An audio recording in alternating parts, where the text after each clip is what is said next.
Yes, good afternoon, one and all present here for this session. I'm happy to introduce today's speaker, Dr. Pijush Barthakur, who is our own colleague working in Department of MCA, GIT since 2017. Prior to this, Sir was working in different capacities in Sikkim Manipal Institute of Technology from September 2001 to July 2017. Sir is having 19 plus years of teaching experience in a postgraduate level. His keen interest is in data science and computer network security. Sir has taken up a Python career track from DataCamp. He also taken up several projects from DataCamp and Kaggle. He is serving as a reviewer for various reputed international conferences and journals. He looked forward to taking up assignments with great responsibilities and creating the landmark. He is currently working on Botnets. So with this brief introduction, I welcome Dr. Pijush sir for the session and hand over the session to sir.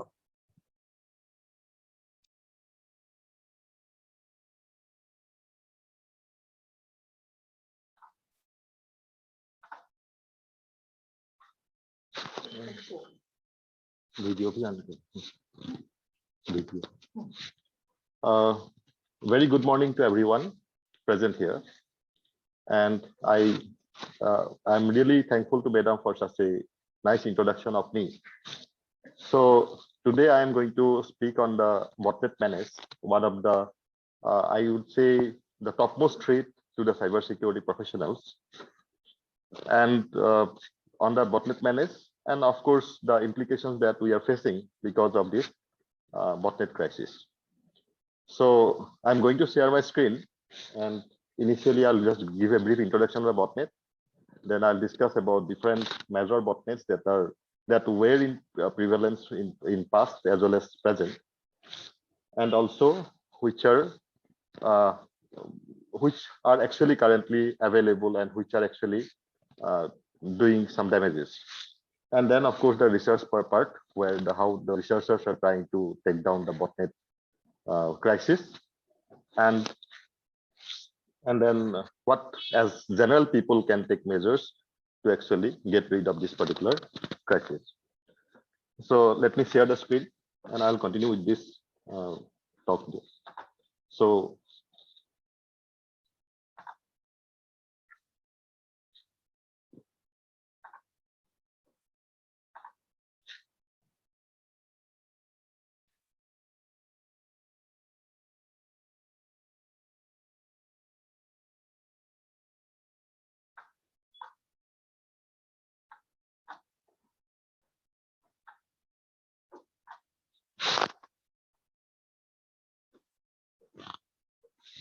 So here is the title of my talk, that is the Botnet Menace and its implication. Am I audible? Am I audible? So that is the Botnet Menace and its implication.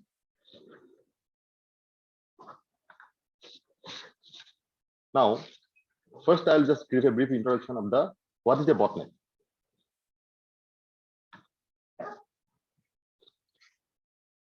The botnet, as the name indicates, is actually a combination of parts of the two words. That is, the bot comes from the word robot, which is a software robot, and net comes from the network. So the botnet is basically a robotic network where the malicious codes are used to actually compromise the machines, and then the network connection is created, so whereby these machines which are being infected actually joins that particular network. So when the particular network, this machine joins the network, we call it zombie.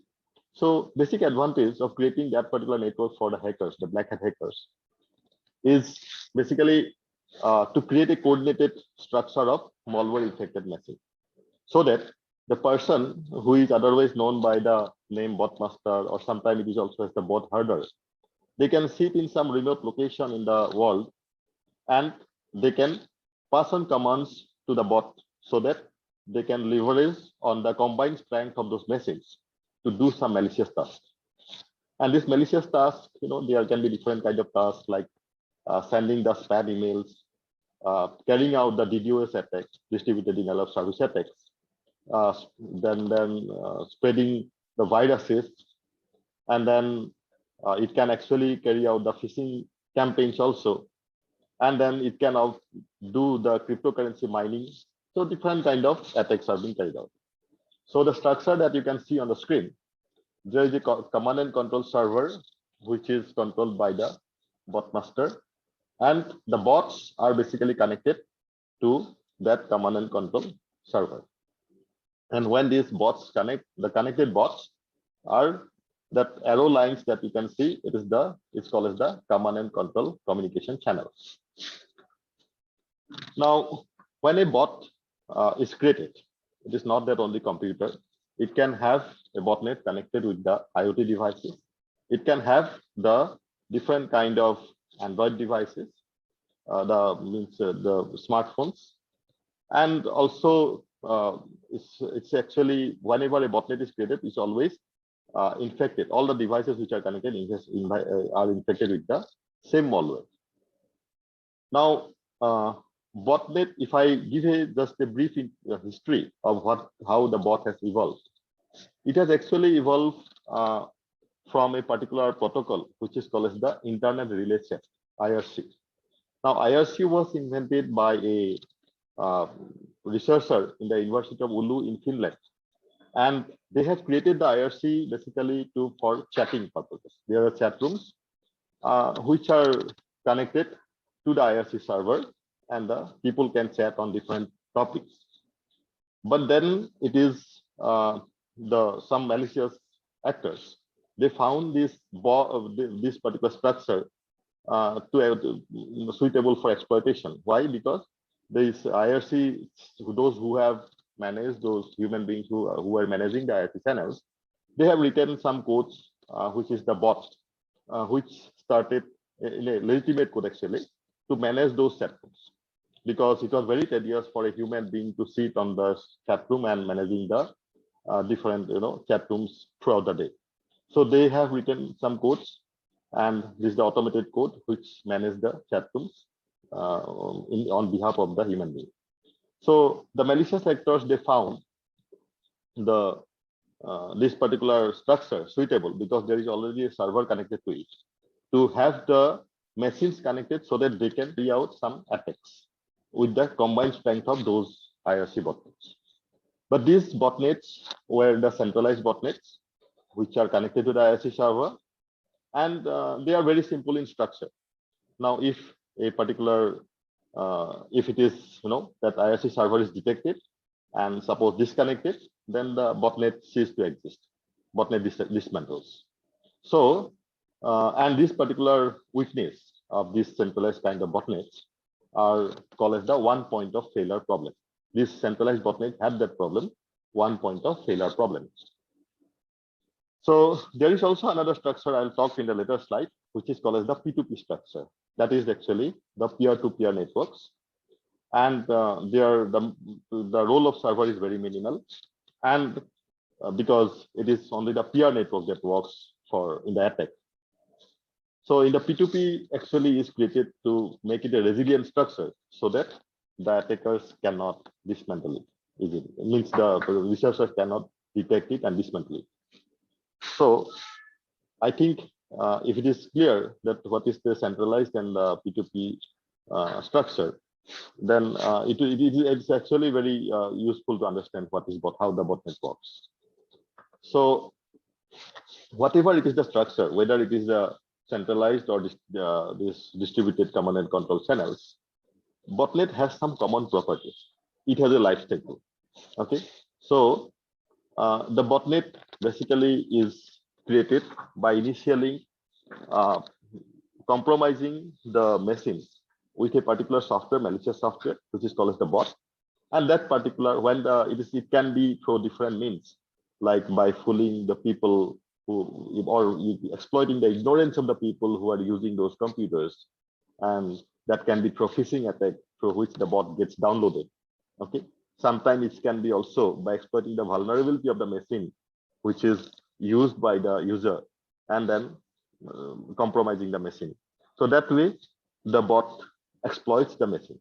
So once the bot get downloaded, it basically tries to protect itself and connect to its server. Okay, so that particular point is called as the railing. The railing is the mechanism through which the bots connects to the server for the first time. So they try to identify the CNC channel, that is the command and control channel, to find the bot, and that is hard coded most of the time. This address of that particular server is hard coded in the bot binary itself.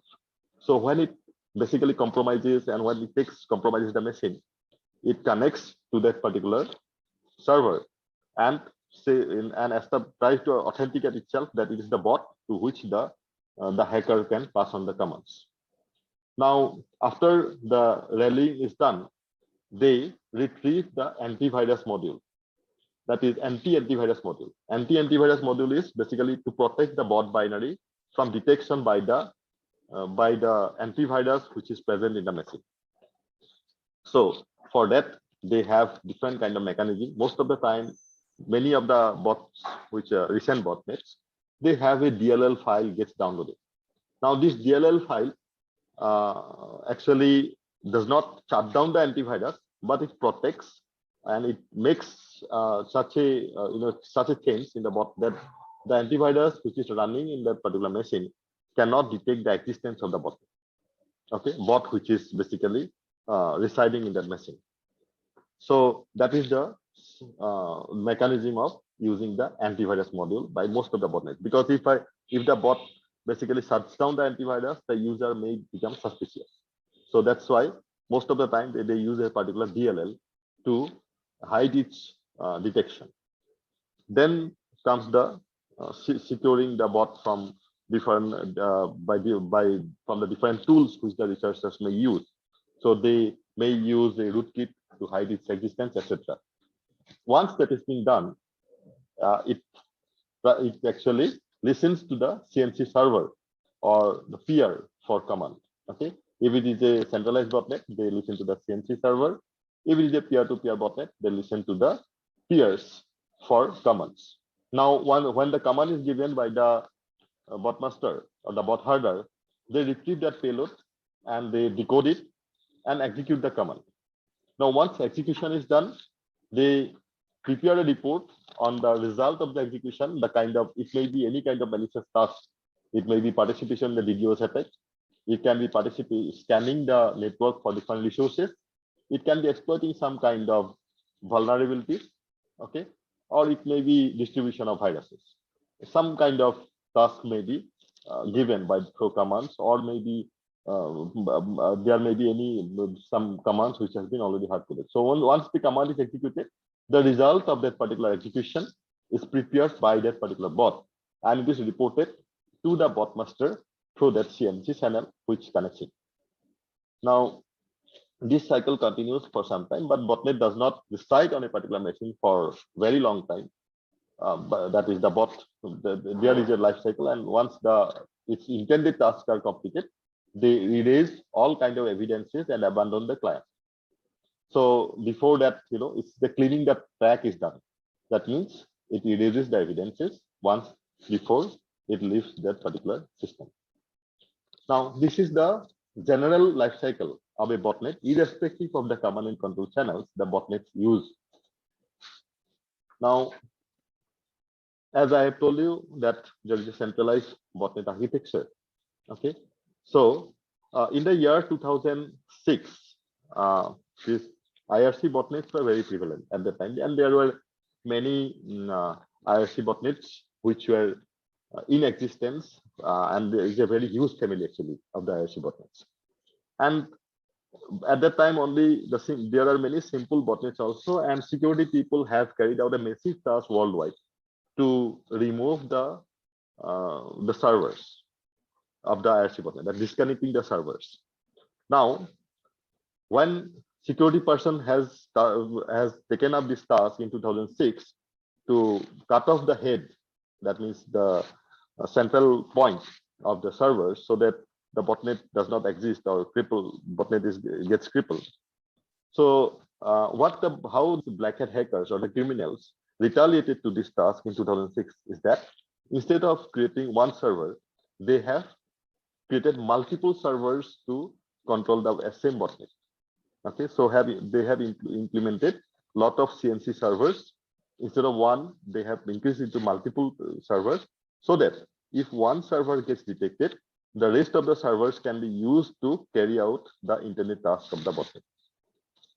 So it has taken some form like that of a hydra, where if one head is cut down, the rest of the heads still exist to do the damage. So it's something like, where the security, in a war, the platoon serving, where if the front platoon gets dismantled, and then the backup platoon can pick up the task of waging the war. So such multiple CNC servers were used, and they became most of the time they became resilient with such a lot of servers, because that botnet has acquired a tremendous power, and it has spread all over the world. Now, this is the centralized story of the centralized client-server architecture for the botnets. And apart from that, to increase the stealthiness and the resiliency of the botnet, they have also implemented the peer-to-peer structure. Okay, the peer-to-peer structure, it doesn't mean that peer-to-peer structure means it is completely there is no existence of the server. It's some part of the botnet, mostly in all cases of the peer-to-peer botnet. It is found that some part always connects to some centralized components to store their stolen information, etc., stolen credit, financial credit credentials, or some stolen information. They always connect to some centralized part, whereas the rest part is maintained as the peer-to-peer architecture. Now, as you can see on the screen, this particular structure, there's the centralized server, and there are some proxy servers so that the central server does not get detected. So the proxy servers are used to connect to the main server from the bots. And also there are some proxy nodes, which you can see with a different color, where the stolen information can be stored. And the peer-to-peer nodes, as you can see with the yellow color, the peer-to-peer network exists. Only one botnet, as in my knowledge, that is the Nugache botnet, that was prevalent in the around year 2008, was actually the fully peer-to-peer botnet, which didn't have any server component. Apart from Nugache, other peer-to-peer botnets like Waladeck, Storm, and also the ZS botnet, Game Over ZS, all these botnets have some centralized components as well, apart from the peer-to-peer structure. And also there is one thing that how the botnet has evolved and over the times, and they have actually makes their structure resilient, is that botnet have actually, apart from doing all this, changing the command and control channel architecture, they have also taken up the modular design. The bots over the time, after after years, when they have from the initial coming into being, they have developed a modular design. Modular design means they don't download the entire binary at the same time. They actually download only some primary components of or essential components of the binary in the first instance. They compromise the machine, and depending on their necessities, like suppose protecting against the antivirus, etc., they download the module by module the different components. So the advantage of this is that they don't have to, that size of that initial binary is not very big. Okay, they can easily compromise the machines using the essential components. And also there is adaptive modular design. You can also adopt adaptive design, where after they infect that machine and compromise the machine, they try to identify different kind of exploitable resources in that particular machine, and according to those exploitable resources, they basically download the components. Okay, they unnecessarily don't include the other components, only the required components according to the exploitability in that particular victim. They download the rest of the components from their server. So once this is all about the structure and all. Now let us discuss about some notable botnets which have evolved, which were in existence in past, and also now also there are some, some were active, because botnet is something, which is very difficult to completely dismantle, because most of there are some parts which always keeps floating in the dark web, that is the underground market. Now I have actually divided the structure of the botnet into 4 parts to discuss in this particular session. That is initially the description, the size, the type of criminal activities in which botnets are used, and whether it's still active. So in 2007, there was a peer-to-peer botnet, as I have already mentioned, as the Storm. It's a very big botnet, and around 250,000 to 1 million infected computers worldwide. And it is the first known peer-to-peer botnets which were in existence. So the task of this botnet was to do the DDoS attack and also the ID theft, because it's a very huge structure, so DDoS attack can be easily done using the botnet. So, and this botnet actually was very aggressive also in structure, this Storm botnet, and it is still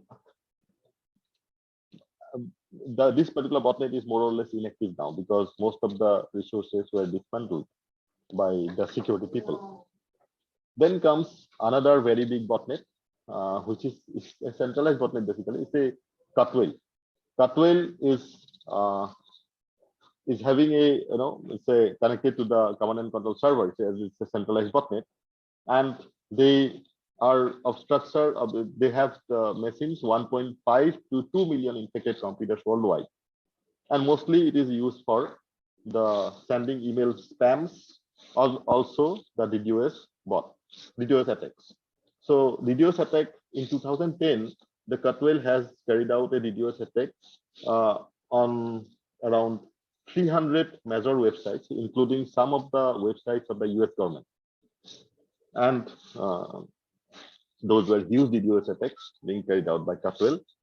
And also, they used to send spams to the tune of 74 billion spam emails per day. This was the structure of the Cutwell botnet. And this was the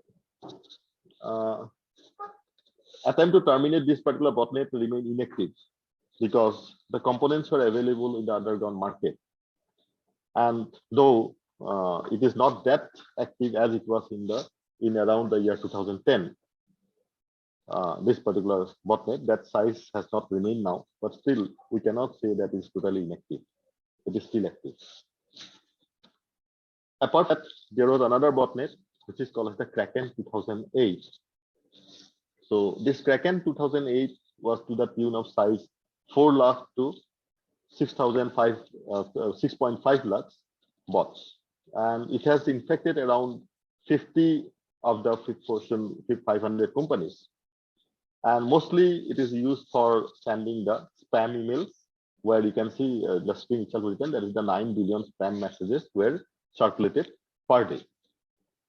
But this particular botnet is no more active.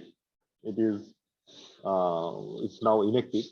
At the time when it was active, it is mostly used to do the spamming campaign, like gamble about the high interest loans, gambling, then pharmacy advertisements. So this kind of things, were circulated through the spam emails. And because of this kind of botnets, it is believed that almost 80% of the spams that we receive in our inboxes are basically the botnet generated. Mariposa is another very huge botnet. Mariposa in Spanish term is a Spanish word which means butterfly in Spanish. So Mariposa is actually mall advertising, or you can say digital ad type of botnet. It is used mostly to send spam email. It's also for cyber scamming and denial of service attacks. DDoS also it is done. So hoping 10 million machines were infected by Mariposa in its time. That is when it was active. And it was believed that there are around 190 countries, the computers from 190 countries were compromised by this particular botnet. So, but this botnet, fortunately, this botnet became inactive because the entire crew behind the botnet, the criminals who managed the botnet, got arrested. The story is something like this: they used the partial private network, that is the VPN, to connect to the botnet. Always they used the VPN, and it was the police did not find any way, and the cybersecurity people did not find any way to connect to the botnet operators. But once the owner of the botnet made a fatal mistake, and he actually connected to this botnet from his home computer instead of the VPN. So when he connected from his home computer, the cybersecurity people instantly got to know his location, because with the VPN they cannot identify the location of the operators. But when he connected from the home computer, the security people identified his location and instantly arrested. His name was Netcairo. He's a Spaniard. So Spanish police arrested that person, and the entire set of people who were involved in hiring or renting the botnets from him also got arrested.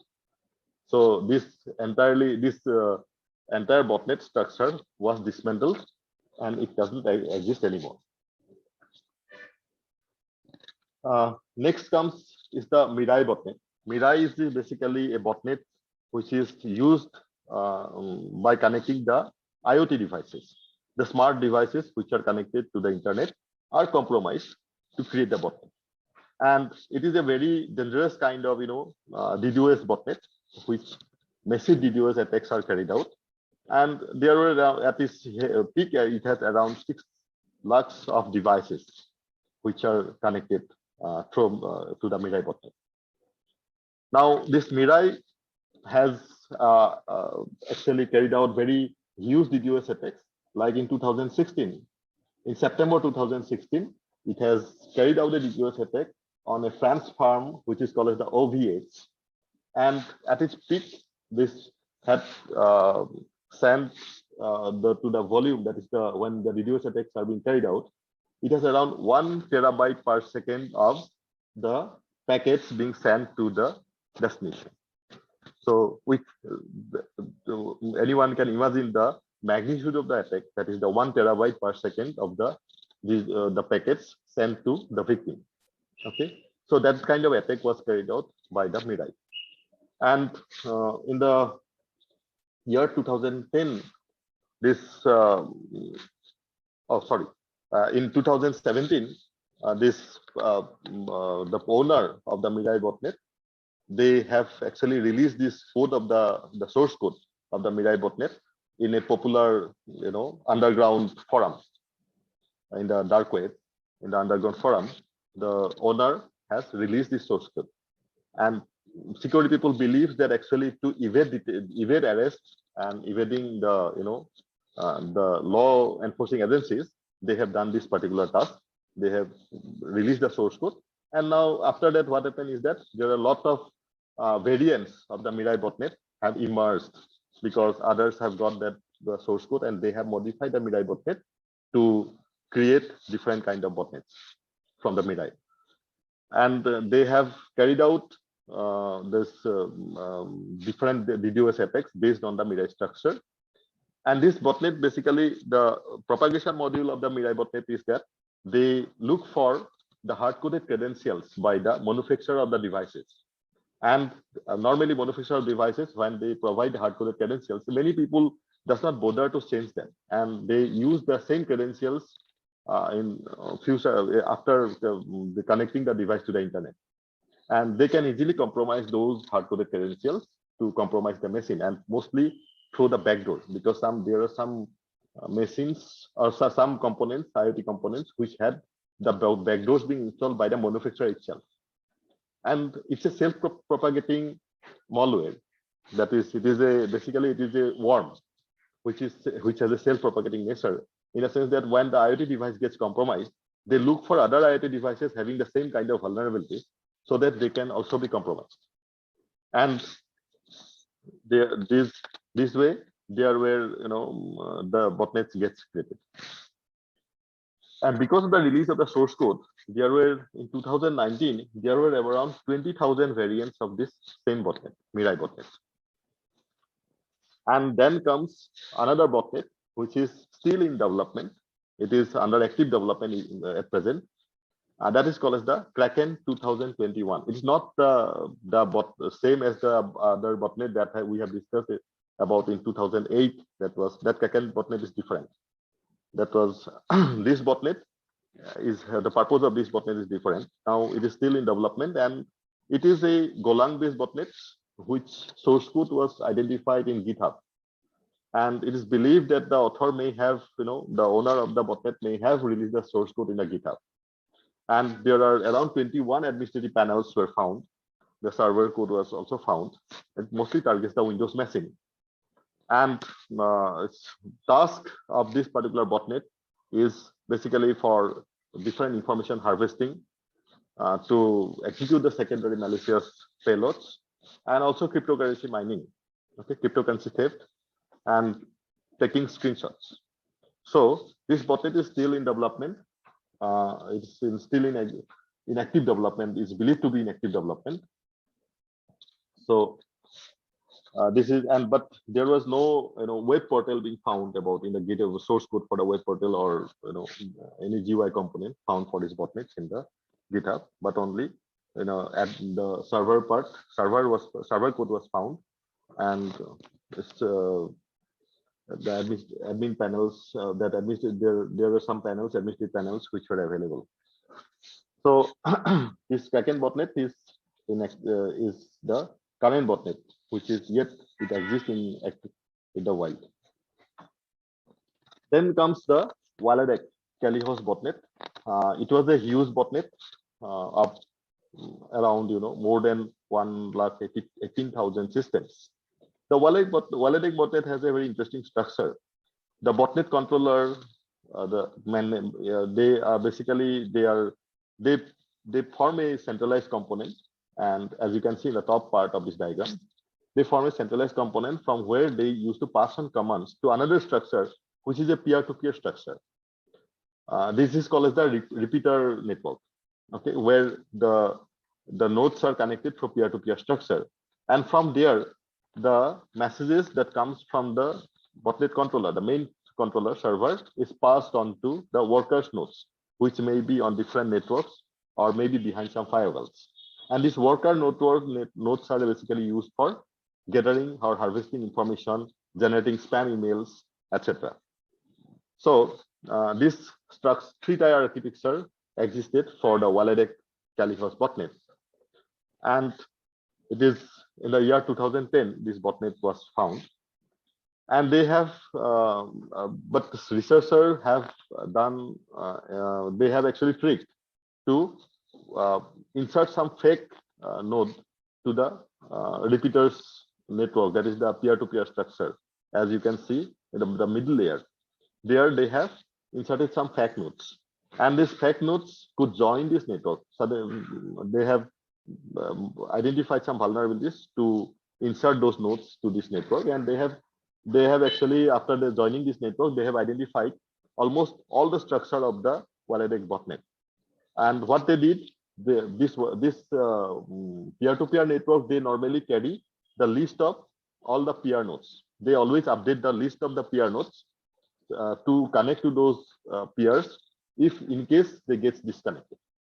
So every time they try to find out that list. And this, the researcher, what they did, they have replaced the entire peer node addresses with some list of fake nodes, which were inserted by the researchers. So when they have inserted these fake nodes, the entire botnet, the other bot components, they have connected to these nodes for commands. So that way they could dismantle and they could identify the entire structure of the botnet, and accurate strength of the botnet have been identified. So, and that is called as the sinkhole. Actually, the technique that is being used is called as the sinkhole. So this is how the wallet botnet was crippled. Then comes another very dangerous kind of botnet, which was existent in 2012, which is the game over GS. Now, game over GS is actually a successor of a Trojan, which is called as GS. Now, GS Trojan was in 2010, and this Trojan is a banking Trojan, which used to steal banking information from the unsuspecting customers. Now, the game over here, what they have done is around 2011, the owner of that particular Trojan, they have published their source code in some forum, and the people have got the source code. So some people have created the game over here using that source code, and they have used encrypted channels in the game over GS, making it difficult for the security people to dismantle the structure. So game over GS is basically, again, the initial motive of the GS Trojan remain the same. Game over GS is basically for stealing the banking credential, also for the ransomware attacks. The CryptoLocker ransomware is distributed through the game over GS. So they have collected huge amount of money using this ransomware software, and it's a highly resilient structure because it uses the peer-to-peer structure. And 3.5 lakhs of computer to around 1 million of computer was suspected to be the strength of the game over GS. And but fortunately, this these servers are down now because there are some arrest of the criminals behind it and dismantled. But it is also believed that this in future this particular botnet may come up again because its components are still available with the hackers. Now, already by this information, you can easily imagine how big is the botnet threat and how they existed. These are only a very few botnets that I have discussed. There are a lot of more botnets. All cannot be discussed in this particular session because there are many botnets which were existed and which still exist. Now, a spam house is a particular research organization. It's a non-profit research organization. They have spam house malware lab has identified around 17,602 botnet CNC servers, and it is hosted on around 1,210 different networks in the year 2019. And they have actually carried out this research to identify how the threat has increased over years. And you can see the chart that is prepared by the spam house to identify the active servers around the globe in different years. If you see, you can find that if you analyze, you can see that from 2018 to 2019, there were more than 70% increase in the CNC servers. And if you compare it with the 2017 or 2017, it is almost double.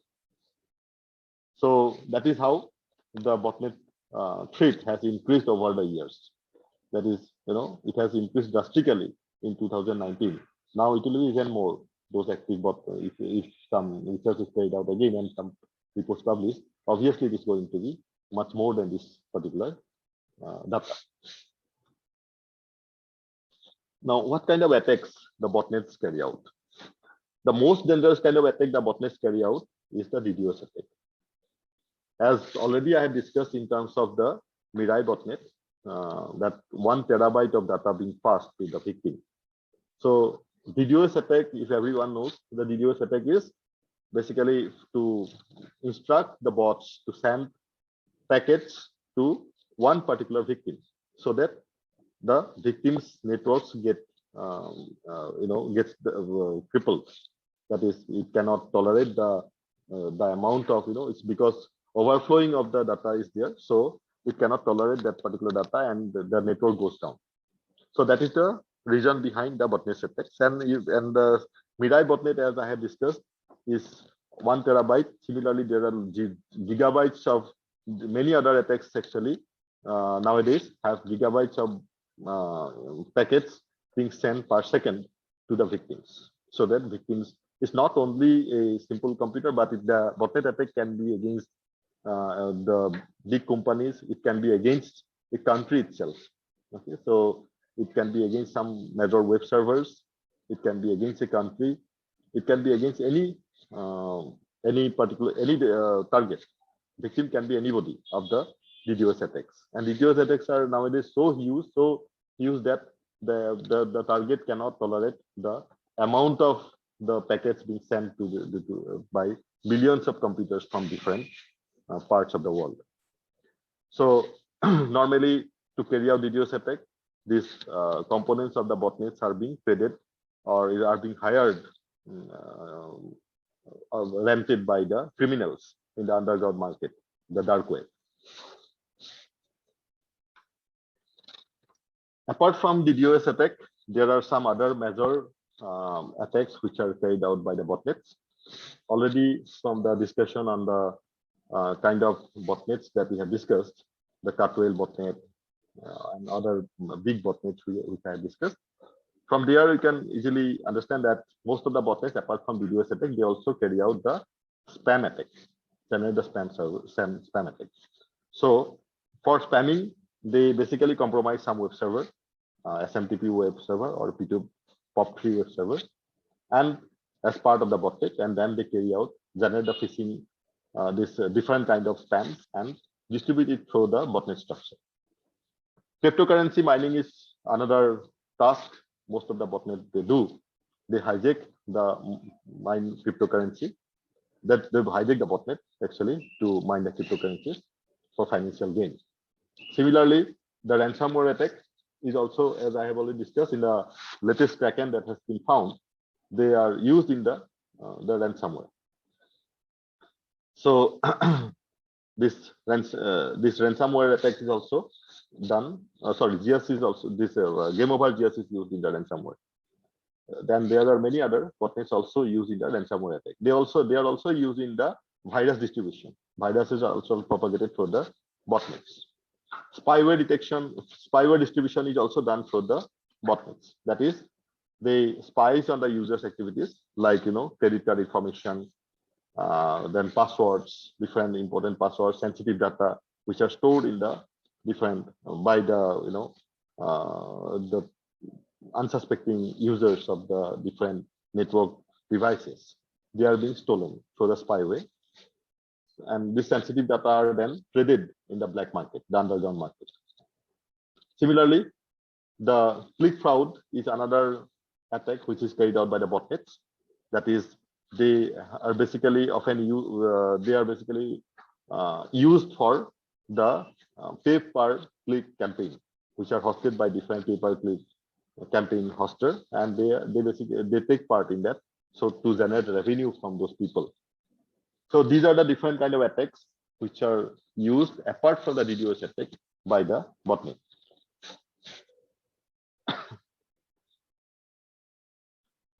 Now, obviously, there is a huge financial loss throughout the globe for the botnet attacks which have taken place.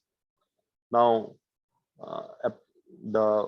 according to FBI, which they have published a report in 2014, there were the loss to the tune of $9 billion for the US alone. And globally, they have estimated the loss to be 110 billion. And they have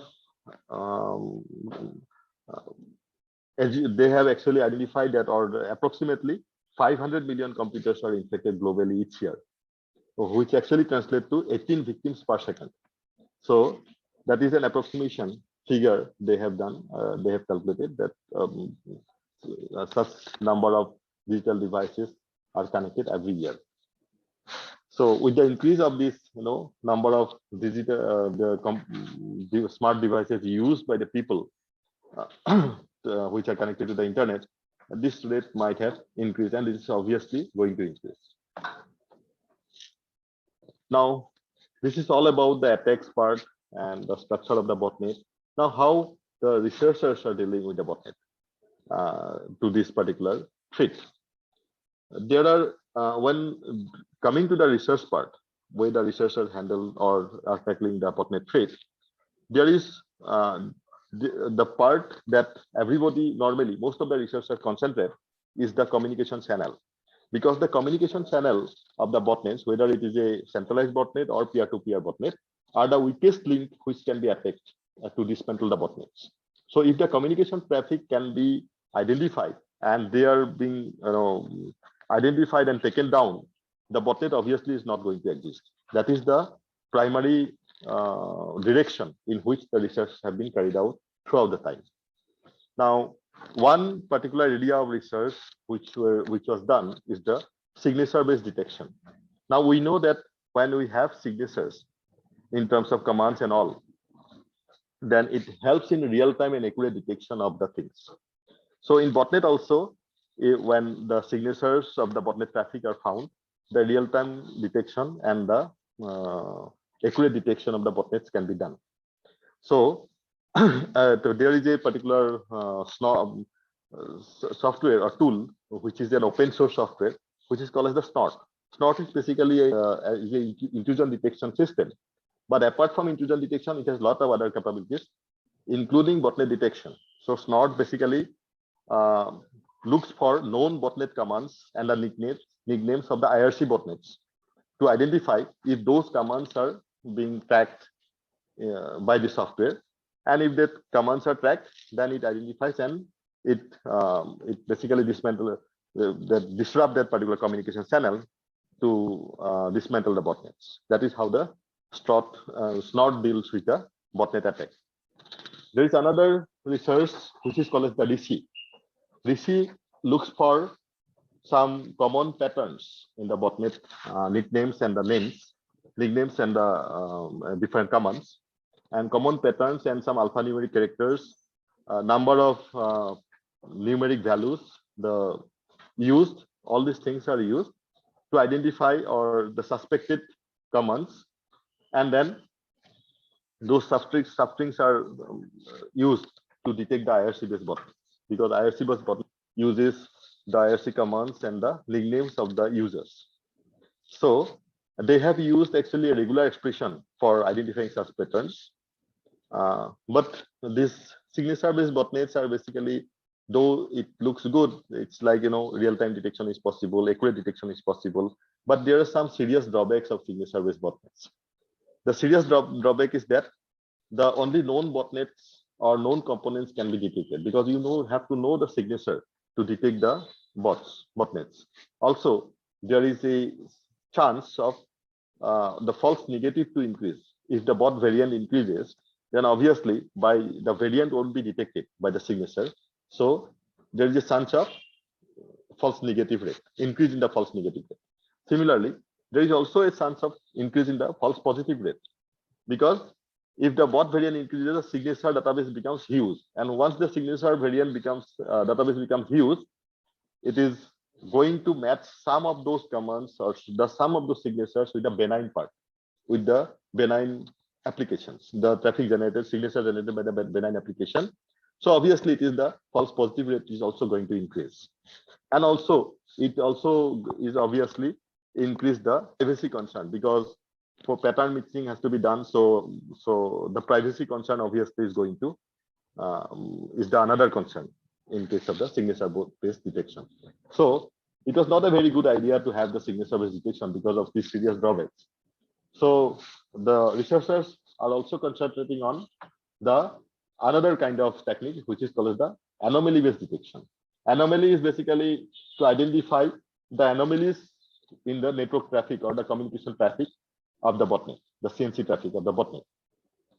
So they look for certain anomalies based on the latency, the network latency, then abnormal increase in the network traffic volume, then traffic going to unusual ports, abnormal system behavior, etc. This kind of anomalies they look for to identify the botnet traffic.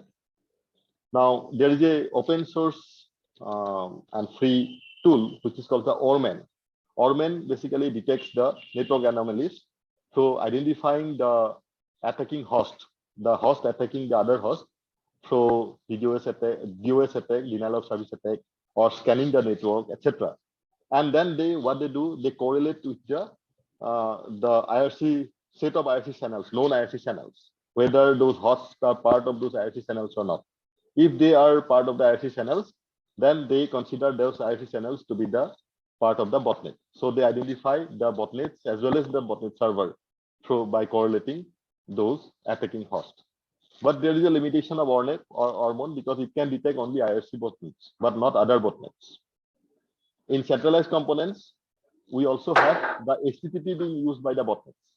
Why HTTP is used by the botnet? Because HTTP traffics are normally is allowed everywhere because the firewall does not stop or check the filter the HTTP traffic. They allow. So the HTTP gets, it can get through HTTP channel. The botnet can establish connection with any machine, any compromised system. So mostly, so it becomes a very stealthy kind of botnet among the centralized botnets. Now, another part is that DNS-based detection is used. DNS-based detection is used by checking the anomalies in the DNS traffic of the botnets. Now, it is little bit different from the other part of the anomaly because it's only about the DNS traffic because any centralized component obviously is dependent on the DNS system. And in the DNS system, the tools, it is easy to get the tools. They are not very costly. Also, the tools are used means they don't hamper the this underlying network. So obviously the DNS traffic can be studied. And also there, when we talk about the DNS traffic, the anomalies, the DNS-based detection, mostly the DGA, that is the domain generation algorithm, are being studied by the researcher because botnet uses the domain generation algorithm to connect. And also the fast flux service networks are being used by the botnets. So DNS connection failure is another one thing that the annex domain that is being checked by the researchers. Then there is DNS always the blacklisting of the DNS, malicious DNS are being published by, that is called the DNSDL, blacklisting list is being published. Those blacklisted domains are being checked also by the researcher. Then abnormal DNS traffic, detection of abnormal DNS traffic is also being studied by the DNS researcher for detection of botnets. And also the low TTL, this time to live, because the first plus machine which are being used by the botnets have very low TTL. So low TTL is also another part which is being looked after by the researcher for detection of botnets. Another type of botnet detection comes from the machine learning part, because in machine learning we can develop models to predict the difference of the kind of networks from the normal legitimate networks. When detection with the machine learning, I'm talking about detection of the machine learning, normally most of the researchers, they go for identifying the flows. It's a 5 component, right? When the flow means it is the source port, destination port, the protocol being used, and the source IP and the destination IP. So those part, they go for the flow detection, so that the CNC server flow, that is the CNC communication flow, can be segregated. The machine learning algorithm can identify the CNC traffic flow from the other flows generated by the benign applications.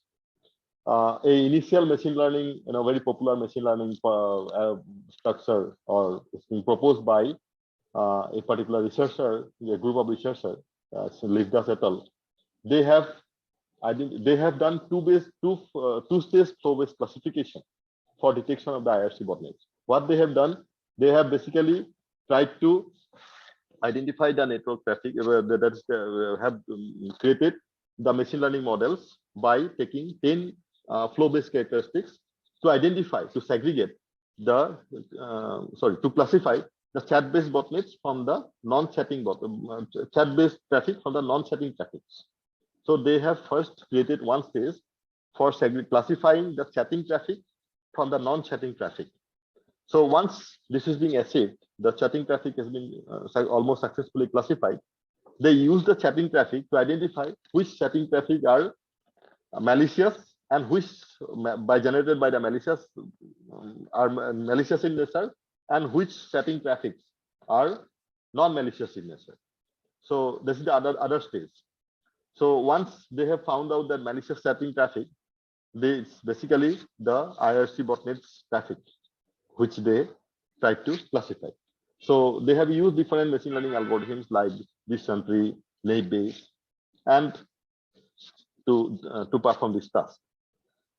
And another is the IRC or this botnet bot miner. Now, bot miner is another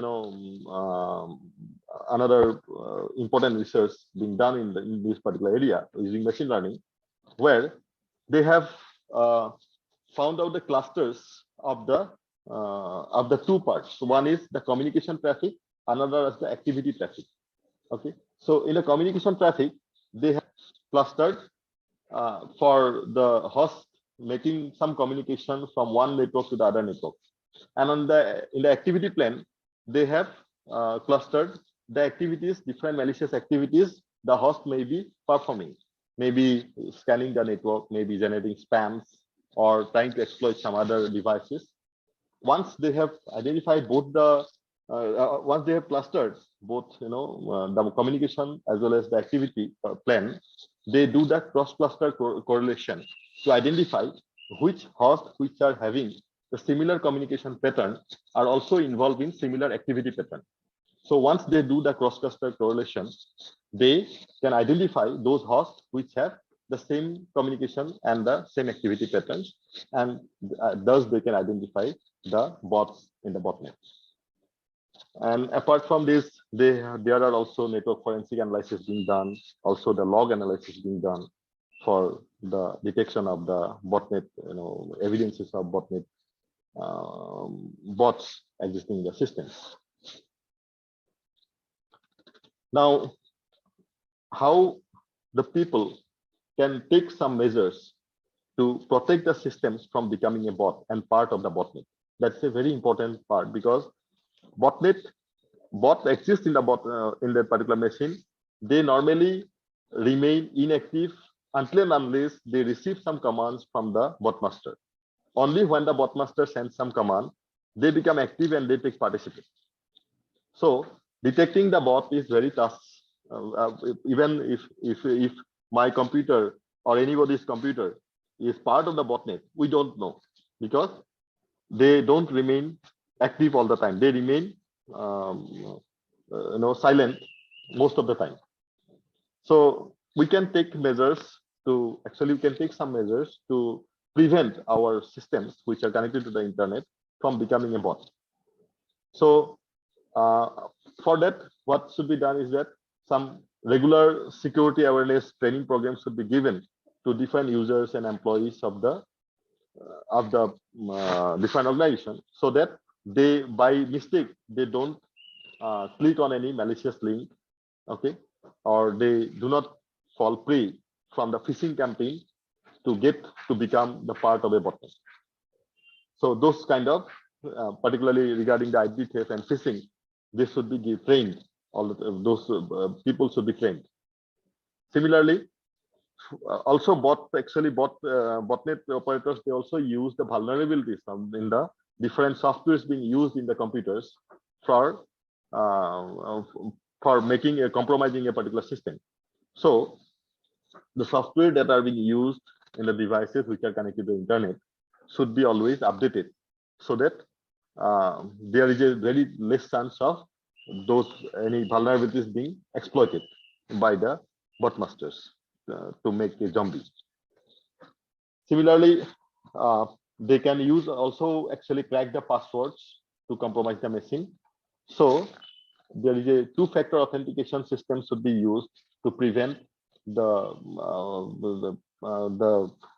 malware operator, the attack vector, from actually compromising the system. Okay, so there are two-factor authentication means not only the password, there may be some OTP, okay, or maybe a captcha being used. Similarly, their password across all devices in the network in the organization should be updated regularly, and also the antivirus should be a quality antivirus should be used, and that should be kept up to date on regular basis. And intrusion detection systems should also be used, in the systems in the sensitive system, means in the network, when as far as the organizations are concerned, they should also use the intrusion detection systems, and there should be endpoint protection systems which should be used so that the rootkit can be detected. Rootkit detection capability should be there with the endpoint detection, and can detect and block malicious, so that those instances of the malicious network traffic should be identified. So these are the some measures, preventive measures, which the organization should take to prevent the systems in the organization's network from becoming part of the botnet. So there are some references which I have used. I have marked those references there. So thank you very much for hearing my presentation patiently. If any queries are there, you can ask me, and also I look forward for some collaboration in such activities. If some interested people are there, obviously you can contact me always. Thank you.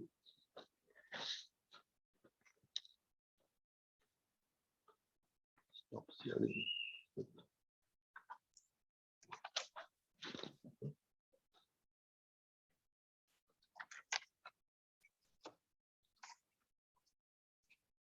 Hello, thank you very much, sir. On behalf of Cybersecurity Winter School team, I, Professor Pankaj Patil, thank you, Dr. Pijush, sir, for the wonderful session on botnets. Sir has explained very nicely about the introduction to the botnet life cycle, notable botnets, attacks carried out by using botnets, different approaches to the botnet detection, its research scope, and how to protect yourself against botnets. So participants, if you have any questions, you can mute yourself and can ask the question. Also, you can leave the question in the chat box.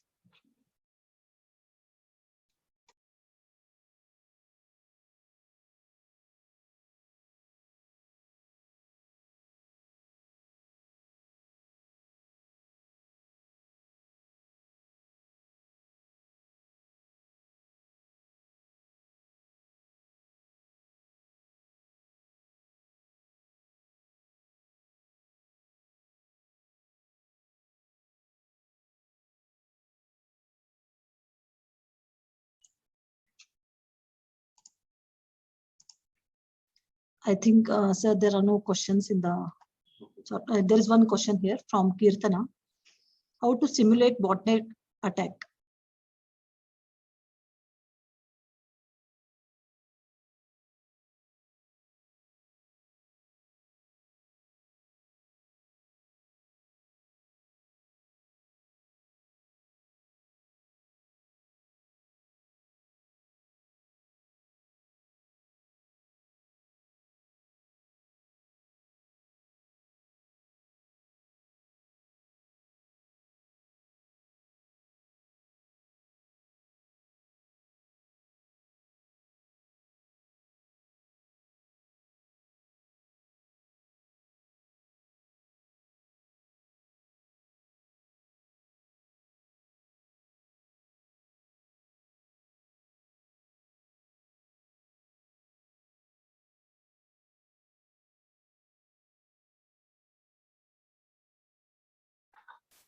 Sorry, I actually muted myself.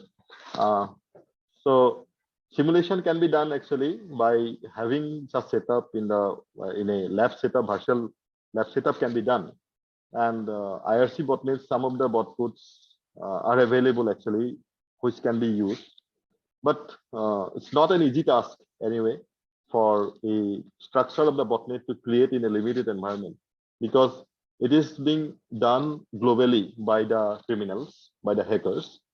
And dark web is something, which is much more than our ground web. Okay, so a surface web. So dark web is much higher than that, and most of the botnet components are basically traded in the dark web. They are not available for free to the people. But there are some there are some simulated already. There is one particular simulation environment available called as DataLab. DataLab has a simulation in a virtual. You can make it. You can be part of the DataLab to either to have go through such kind of simulation, how they have simulated. But in a single environment inside a lab, it will be a very, very limited in scope, and that won't be realistic in my view. Traffics won't be realistic, but you can have the traffics from the data lab if you just take a membership here.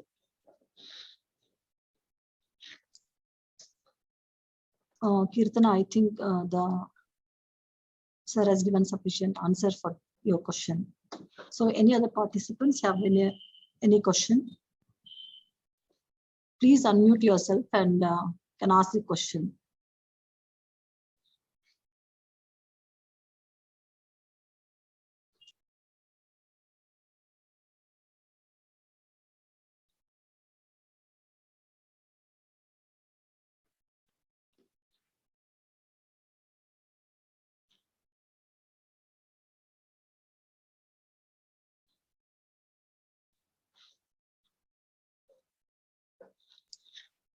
There are no questions in the chat box, sir. So I think we can wind up the session here. So once again, thank you very much for the wonderful topic on the botnets. Thank you once again, sir, from the Winter School team.